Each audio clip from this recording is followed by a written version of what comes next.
The snow was falling in slow shimmering breaths the morning Winona Red Elk first saw the lonely ranch framed against the pale horizon, as though the land itself were holding its voice quiet. She walked with her head lowered, boots worn thin, the cold gnawing at the edges of her strength. Grief travels light, yet it weighs more than any bundle, and she felt every ounce of it pressing between her shoulder blades as the wind curled around her like a curious spirit. She kept her late husband's small burlap pouch tucked beneath her coat, a final tether to a life that had slipped through her fingers too soon.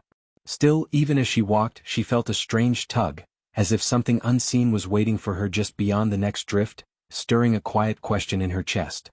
Far ahead, a curl of smoke rose from the chimney of a solitary ranch house perched along Red Willow Ridge. The sky around it glowed faintly, catching the pale fire of dawn, and she wondered who lived there, whether they were kind, or whether they'd turn away a widow like her the way so many had these past months. Her steps faltered at the memory of staring eyes in the last town, whispers about her being too young to carry so much loss, side glances that pushed her deeper into her shell. The thought of facing more judgment made her stomach tighten, yet the cold pressed harder, urging her toward the faint, hopeful warmth ahead. She told herself she only needed shelter for a few hours, but the soft pulse beneath her ribs hinted she was walking toward something far larger, though she couldn't yet name it. At the ranch, Attila Wolf had been clearing snow from the barn roof since before sunrise, his breath rising in slow clouds that vanished before they reached the heavens. He preferred mornings like this, the kind where the world was muffled and no one expected him to speak. Silence had become his closest companion after his brother's death, and every winter seemed to echo that loss a little louder. Still, he worked with steady hands, fixing the things he could because it distracted him from the things he could not. When his gaze drifted toward the fence line, he paused mid-shovel, the weight of the tools suddenly inconsequential. A lone figure trudged across the plain, leaning into the wind as though fighting a battle no one else could see. Something in the shape of her struggle struck him, stirring old shadows and a fragile spark of curiosity that tasted almost like concern. He lowered the shovel and took a hesitant step toward her, unsure whether he should intervene. The last time he'd followed an instinct like that, grief had swallowed him whole. But when she stumbled, knees buckling into the snow, the choice snapped into place inside him, finding a part of his heart he thought had closed for good. Without thinking, he rushed across the yard, boots crunching through the drifts. By the time he reached her, her breath was shallow, her cheeks raw, her shoulders trembling beneath a thin coat. She looked up with dark, wary eyes filled with both endurance and exhaustion, and in that single moment, something quiet and unspoken passed between them, something neither of them could decipher. Before he could ask her name, she sagged forward, trusting him by necessity or fate, and he gathered her into his arms with the care of a man used to holding fragile things. Inside the ranch house, warmth seeped gently into her limbs, drawing an involuntary sigh from her lips. Attila set her near the fire, the glow casting soft light over her features. Fine, strong cheekbones, wind-chapped skin, shadows under her eyes that spoke of sleepless nights and too many small heartbreaks. He hesitated before handing her a tin cup of steaming tea, his fingers brushing the rim as though anchoring himself to the moment. She accepted it slowly, eyes tracing the chipped metal as though it held its own story. Her voice, when it finally emerged, was low and hesitant, thick with the weight of miles walked alone. "My name is Winona," she said, each syllable a cautious offering. Attila nodded, the sound of her name lingering in his mind like a half-remembered melody. "Attila," he replied, simple, unadorned, yet somehow intimate. His voice held a rasp, as though unused to speaking more than a few words at a time. She studied him, not with fear, but with a soft, searching curiosity that made his pulse catch. Something about her presence unsettled the quiet walls he'd built, yet he couldn't bring himself to retreat from it. Winona sipped her tea and let the warmth crawl slowly into her bones. She didn't reveal much, only that she'd lost her husband last spring, and the grief had become too loud to bear in the places that once knew her. Townsfolk talked. Doors closed. Every gesture had begun to feel like pity tinged with suspicion, pushing her farther and farther from belonging. Attila listened with the kind of attentiveness that made her chest ache, as though he understood how the smallest judgments could break a person down grain by grain.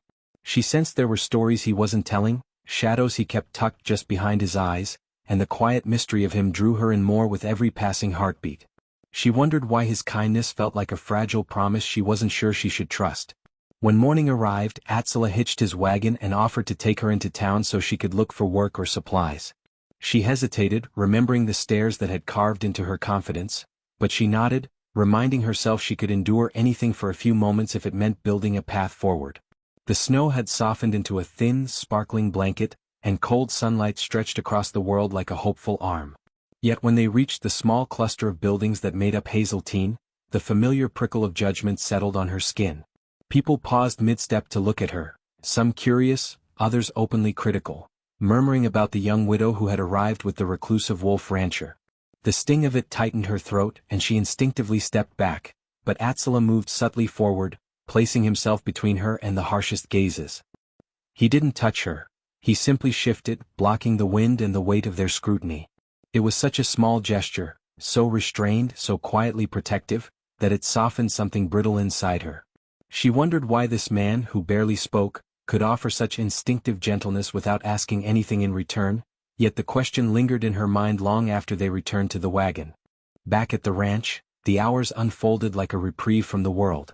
Atsala introduced her to Ghost Runner, a silver-gray stallion with wary eyes and a spirit shaped by old fears.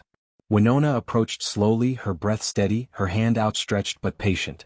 Atsala watched as the horse hesitated, then nudged her palm with his muzzle. A warm flutter moved through her chest as though trust, long absent, had found her again in the shape of an animal who understood brokenness. When their hands brushed by accident, the moment held them suspended, a fragile pause filled with unspoken meaning. She pulled away gently, but the echo of the touch lingered in her skin. As the light dimmed, Atsala showed her the wind chimes he crafted from discarded metal, each piece shaped with intention. He explained they hung along the ridge not to chase spirits away, but to guide them home when the nights grew long. Winona listened to the soft, uneven ring of the chimes, feeling the notes ripple through her chest. One chime in particular released a tone unlike the others, a low, steady hum that felt like a question she couldn't yet decipher. She glanced at Atsala, wondering whether he heard it too or whether it was meant only for her. That evening, a sudden storm swept across the plains, wind howling around the ranch house like a wounded animal. The lantern light flickered in uneven patterns against the walls, imitating the tremor beneath Winona's ribs. Something in the storm unraveled the fragile composure she'd been clinging to, and tears slipped silently down her cheeks. She tried to hide them, ashamed of appearing weak in front of a man who seemed carved from quiet resilience. Yet Atsala noticed. He approached without urgency, offering her a thick wool blanket and nothing more, respecting the boundaries she hadn't spoken aloud. It was the gentleness of his restraint that finally allowed her breath to steady. When she asked him why he lived alone, a shadow crossed his face. For a long moment he seemed to wage war with something inside him, then finally he spoke. He told her about his brother, the river accident, the helplessness, the guilt that had wrapped around his chest like barbed wire ever since. He admitted that distancing himself from people felt easier than facing their expectations or sympathy. But there was something about Winona's presence that quieted the darker corners of his mind, though he didn't dare say it outright. His vulnerability settled softly between them, stitching their separate wounds into a shared cloth of understanding. She found herself leaning slightly closer, drawn not by romance but by the simple, steady truth of his pain. Outside, the wind softened as though listening to their breath instead of the storm. The next day the local judge, an older man with a stiff posture and a reputation for harsh words, arrived to finalize year-end ranch filings. His gaze landed sharply on Winona, then on Atsala, and something in his expression soured. He muttered that it wasn't proper for a young widow to be living under a man's roof without expectation or clarity.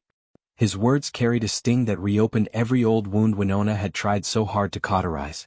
But Atsala remained composed, shoulders squared, eyes steady, not defending her with anger, but standing beside her with a dignity that turned the judge's cruelty hollow.